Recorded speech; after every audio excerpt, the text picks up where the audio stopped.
Ana, saia do PL e vem pra missão. Vem pra mim. Meu Deus. Agora não posso, Seja vocês bem-vinda, falam muito MBL, mal você do também. Bolsonaro, não dá, não dá. O presidente Bolsonaro foi o que mais sancionou leis pró-mulher. Escreve, fica mais lindo. Ela acredita que os transexuais... É que assim, a ministra Damares, ela tem um coração muito grande.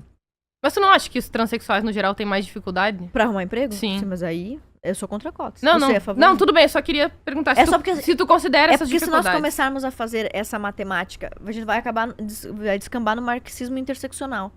Quem tem mais... E vamos ter que dividir todos os setores em cotas. Eu chamo de oprimômetro. Exato. Então, assim, a ministra, ela tem esse coração muito grande, o que ela entende e o que ela falou? Ela falou o seguinte: hoje os nossos transexuais estão indo pra prostituição, porque é o único lugar onde eles conseguem se posicionar no mercado de trabalho.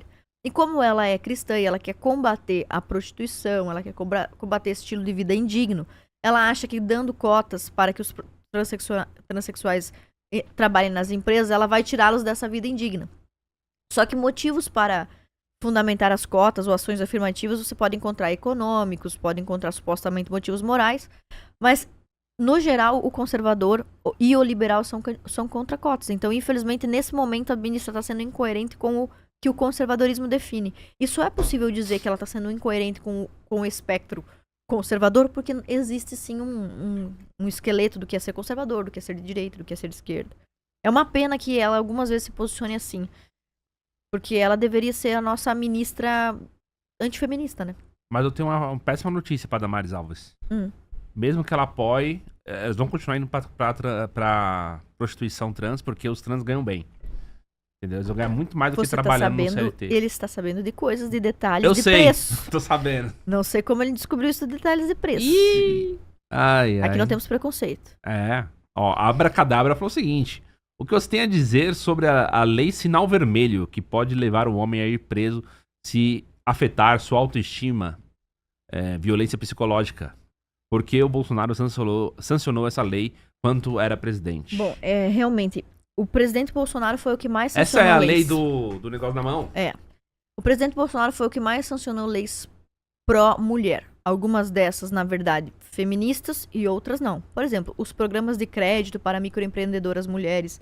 Acho muito legal. Você, sei lá, você faz unha, né? Aí você quer abrir melhor do que você fazer unha para alguém em um salão, você pode abrir sua pessoa jurídica, sua MEI. E é legal.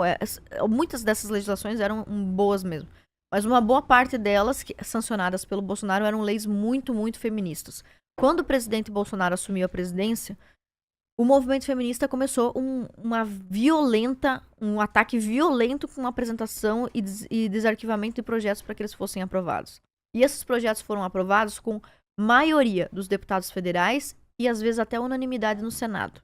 Então era completamente inviável que o presidente conseguisse não sancionar. E se ele vetasse esses projetos de lei, os vetos seriam derrubados pelo Congresso e só ia servir para fomentar ainda mais essa ideia de que o presidente é machista. Então, infelizmente, ele cedeu ao discurso feminista e aprovou várias dessas leis. Para mim, eu acho isso uma pena. Esse projeto aí que ele tá falando é aquele que a pessoa pode escrever pode fazer um sinal vermelho na mão com um batom ou com uma canetinha para sinalizar que tá sendo vítima de violência. Não precisa de um projeto de lei para isso. Agora eles criaram aquele novo código que eu acho que é assim, né? Pra sinalizar que você tá sofrendo violência. Olha, isso não desenha nada. Aí eu não tô Não sabendo. tá em lei nenhuma. Se uma mulher te fizer um sinal assim em algum Assim? momento. Acho que é assim o sinal. Significa que ela tá sofrendo violência e você deve ajudá-la. Veja, não existe nenhuma lei sancionada pra isso, mas o trabalho dos influenciadores dizendo que esse sinal aqui serve como sinal de indicação de violência tá sendo propagado. Tem mulheres que, lá em Santa Catarina, teve um caso. Ligou pra polícia militar e fingiu que tava pedindo uma pizza. E o policial entendeu que, na verdade, era um pedido de socorro. Ela passou o endereço, que era uma pizza calabresa, meu endereço é tal. O policial entendeu que era um pedido de ajuda, foi à viatura e prendeu o cara. Certo. Não sei se não foi solto na... Mas não era colocar um X? Sim, mas não precisa de Vamos ver lei se para esse aqui- criar sim. dispositivos culturais. Concordo. Então, eu gostaria que fosse feita uma pesquisa, e não vai ser feita, mas eu gostaria que fosse feita uma pesquisa nos tribunais de justiça, em todas as regiões, no TRF de Santa Catarina, no TRF do Rio Grande do Sul, e descobrissem quantos estupradores, agressores de mulheres, quantos maridos violentos foram presos com essa lei do X na mão. Eu acho que beira zero. Nunca fiquei sabendo de um caso desse. Você veja bem, se eu vou fazer uma marca na mão, que foi totalmente popularizado na campanha de vermelho, meu marido vai saber que eu tô pedindo ajuda. É ou não é? Pelo amor de Deus, é uma lei muito burra. Então tem muitas leis parece inefetivas. Desnecessária, Inefetiva. né? Eu Nesse lembro, caso, eu lembro daquela lei que é a lei da importunação no restaurante, que a mulher pode, tipo, solicitar... Ah, posso ir no banheiro? Aí, ao invés de ir no banheiro, ela fala com o garçom, aí o Sim. garçom liga pra polícia e tal. Mas não precisa de lei pra isso. Não pra precisar, mas é que tá, o meu ponto é, não, se fizer uma pesquisa, quer uma saber propaganda tá quantos bom, homens foram presos por causa da lei do sinal vermelho na mão, que foi, infelizmente, também apoiada pela ministra Damares, porque eu acho que existe um controle, essa é a tese, eu vou falar de novo, é a tese desse meu livro aqui, ó, Hidra Feminista. Existe um controle cultural tão forte, uma hegemonia feminista tão forte, que, infelizmente, no Brasil, até os políticos de direita, eles temem serem acusados de machistas, de misóginos, Ou teme perder o voto. temem perder os votos. E eles sinalizam constantemente, fazem concessões ao feminismo constantemente. É uma pena, eu acho que os nossos políticos conservadores eles tinham que se fortalecer mais, construir uma base política sólida que não dependa da opinião popular de um jornal. Se for uma feminista que nem você, eu acho que dá. O quê? Opa. Pra construir uma base conservadora. Se for uns conservadores que nem você, eu acho. Não, então, Legal. por que eu digo isso? Nós temos lá em Santa Catarina, tem todo esse trabalho da internet, do Instagram, etc. Ajuda muito, mas nós temos uma base, eu tenho 70 vereadores. Então, se alguém tentar me difamar ou dizer que a deputada Ana odeia mulheres, etc., não é só a internet que eu tenho como ferramenta para me defender.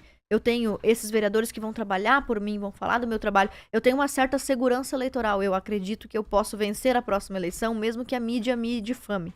Porque eu entendi que essa estrutura que o movimento feminista criou, que passa pela universidade, pela militância, pela mídia, até chegar no parlamento, eu preciso me blindar dela em várias esferas. Então, por isso que eu escrevo livros, para me blindar do que as feministas publicam nas universidades. Por isso que eu tenho uma militância organizada de 70 vereadores, para me blindar da militância que elas também têm. Então, eu acho que se os políticos se dedicassem mais a fazer um trabalho sério de base, um trabalho político, não estivessem ali só por firulagem, só para ser deputada de hashtag, nós teríamos mais autonomia para o político falar, vou fazer o que é certo e acabou. Ana, sai do PL e vem pra missão. Vem pra mim. Meu Deus.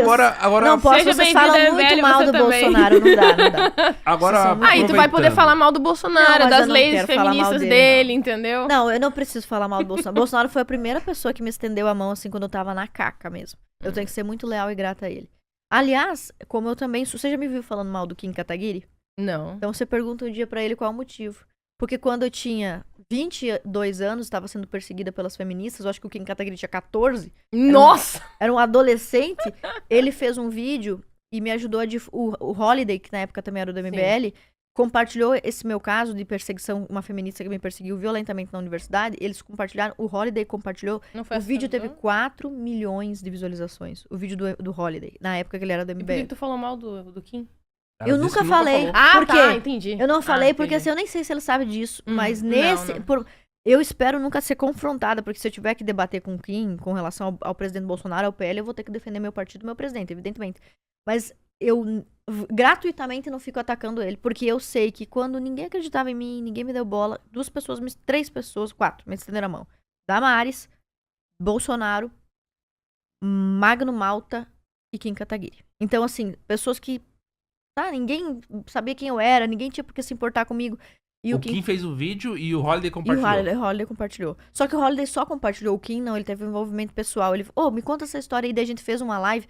E deu tão certo essa live lá em 2024, que o plano... Ele tinha 14 anos. Eu sei lá, cara, ele era muito... Ele tem cara de 12 hoje, imagina a época. Peraí, 2000 e quanto? 2014. 2014. Quantos anos será que o Kim tinha? Não, mas eu não sei, mas eu sei Cara, que... eu acho que uns 17, 18 aninhos. Pois por é, aí. então só que esse vídeo que eu gravei com ele acabou virando assunto na Assembleia Legislativa Uau. e nós conseguimos mudar o currículo estadual de educação depois daquele vídeo. Ele não tem dimensão disso, mas eu sei. Então, por isso que por mais que eu discorde dele muito em muitas coisas, eu odeio quando ele fica fazendo essas acusações violentas contra o Bolsonaro. Não gosto, mas assim, como pessoa, eu tenho que ter um pouco de gratidão a ele, mas muito mais ao Bolsonaro. O Bolsonaro que me colocou como presidente do PL Mulher, me apoiou na primeira eleição, na segunda, o Eduardo Bolsonaro foi o cara que fez propaganda pra mim. Eu era a candidata da família Bolsonaro em 2018. Se não fosse ele, certamente eu não estaria aqui. Vou fazer minha propaganda política também. Passa também. Cada um tem o seu horário político, né? Pode, mas ainda tem uma pergunta. Tá, tudo bem. Mas assim, eu confesso que eu me sinto também muito grata em relação a todo o acolhimento e receptividade que eu tive no MBL. Porque, enfim, foi realmente muito difícil eu ter sido aceita em relação às pessoas que estavam fora, tanto quanto as de dentro. Com o tempo fui conquistando as pessoas, elas foram se tornando cada vez mais simpáticas e receptivas a mim.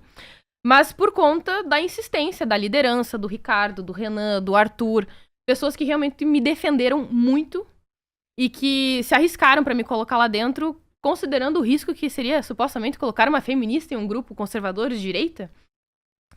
E eles me aceitaram com as minhas qualidades, os meus defeitos, sendo totalmente esquisita, excêntrica, tendo as minhas ideias pessoais. Você é um pouco esquisita mesmo. Não, total. E eu acho que isso também foi, como eu poderia dizer, uma grande demonstração de generosidade, de compaixão e abertura e confiança deles em relação a mim. E muitas pessoas sempre me perguntam, como é que é estar no MBL, etc., que é um grupo de direita. Excelente. As pessoas lá me tratam muito bem, com muito carinho, receptividade. Inclusive o Jota tá me assistindo, ele me falou que ele ia me assistir. O engenheiro Léo também. Ele tá por aí. E eu tô realmente, assim, muito satisfeita com a forma como eles têm me tratado. E como eles respeitam a minha atitude, a minha postura e as minhas teses intelectuais. Eu acho que é o mais importante. Eles me respeitam enquanto intelectual. E me proporcionam toda a liberdade pra me posicionar como eu quero. Acho importante deixar claro que minha dívida de gratidão é unicamente com o Kim. Eu quero mais que o MBL se lasque. Só pra deixar muito claro aqui. É, o que eu penso sobre o PL, né? Mas enfim, isso todo mundo já sabe. Você pode só continuar. Então, pessoal, muitas feministas me odeiam pelo que eu vou falar agora, mas eu acho que é extremamente importante de me posicionar de que eu penso que o feminismo ele precisa ser superado. A gente precisa criar algo que seja intelectualmente mais honesto, que seja eticamente mais aprimorado, tanto quanto inúmeros outros movimentos que ao longo do tempo vão se tornando defasados, porque também cometeram inúmeros equívocos e a gente precisa continuar se atualizando. Por isso que eu criei o conciliacionismo de gênero, que é uma perspectiva de que ambos, homens e mulheres, importam, que nossos problemas estão intrincados e que, através das melhores evidências científicas e através de uma argumentação, uma investigação lógico-racional, nós podemos encontrar as soluções mais eficientes e produtivas para ambos, para a humanidade no geral. Quem quiser conhecer o conciliacionismo de gênero a partir de uma perspectiva mais científica e racional, procurem Espectro Cinza em todas as redes sociais. Muitíssimo obrigada. Eu concordo plenamente, o feminismo tem que acabar. Então tu é conciliacionista, pode ser? Pode ser complementarista. Conciliacionista, adorei. Já tem aqui uma que aderiu ao Já vou- conciliacionismo. Você tem 2 pessoas já no teu movimento, tá quase melhor que o movimento sufragista. Adquira o curso de Lógica Argumentativa e aprenda como evitar frases ambíguas e vagas, como lidar com o verdadeiro e falso, como conectar bem as ideias, como organizar as ideias de modo claro, como estruturar bons argumentos, como analisar argumentos, como bons filósofos argumentam, como criar argumentos do zero. Usando o cupom Espectro Cinza, tu ganha 50% de desconto. Aproveita enquanto é tempo.